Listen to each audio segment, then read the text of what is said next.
ಇದು ರಗತ್ ಫಲಿ ಕೊಡುವಂತ ದೇವರು. ಅಂದ್ರೆ ಈ ಮಾಟ್ಲ ಆಗಿರ್ಬೋದು ಅಥವಾ ಓಮಾಚಾರ ಅಮಾಚಾರಗಳಾಗಿರ್ಬೋದು, ಜನಗಳಿಂದ ದೂಷಣೆ ದುರ್ಬಲ ಆಗಿರ್ಬೋದು, ಕೆಲಸ ಕಾರ್ಯಗಳು ನಡೆದೇ ಅಂತಕ್ಕಾಗಿರ್ಬೋದು, ಇಂಥ ಒಂದು ಶಕ್ತಿಗೆ ಆ ಪರಮಾತ್ಮನ ಮುಂದ್ಗಡೆ ತಡೆ ಹೇಳ್ತಾನೆ.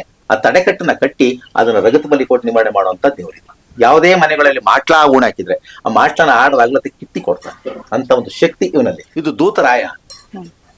ಆಮೇಲೆ ಪ್ರತಿ ಅಮಾವಾಸ್ಯೆ ಹುಣ್ಣಿಮೆಯಲ್ಲಿ ಇಲ್ಲಿ 5 ದೀಪಗಳ ಕೇಳ್ತಾನೆ. ಅವನೇ ಕೇಳ್ತಾನೆ ನಂಗೆ ಈ ರೀತಿ ದೀಪ ಹಚ್ಚಿ ಅಂತ.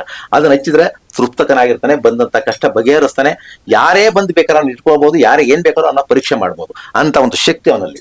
ಕಾಯಿನಲ್ಲಿ ತುಪ್ಪ ದೀಪ ಬಿಟ್ಟು ಹಚ್ಚಬೇಕು, ಅದನ್ನ ಹಚ್ಚಿದ್ರೆ ಆಗದ ಕೆಲಸಗಳು ಕೂಡ ಅವನು ಮಾಡ್ಕೊಡ್ತಾನೆ ಅಂತ ಒಂದು ಶಕ್ತಿ ಅವನಲ್ಲಿ. ದೇವಸ್ಥಾನ ಅವನ ಮುಂದ್ಗಡೆ ಹಚ್ಚಬೇಕು ಮೇಡಮ್. ಯಾಕೆಂದ್ರೆ ಮನೇಲಿ ಹಚ್ಚಿದ್ರೆ ಕೆಲಸ ಆಗಲ್ಲ. ಅದು ಅವ್ನು ಎಲ್ಲಿರ್ತಾನೆ ಅಲ್ಲಿ ಹುಡುಕ ಬಂದು ಹಚ್ಬೇಕು. ಅದನ್ನ ಹಚ್ಚಿದಾಗ ಅವನ ಕಷ್ಟಗಳು 100 ಪರಿಹಾರ ಮಾಡ್ತಾ ಬರ್ತಾನೆ.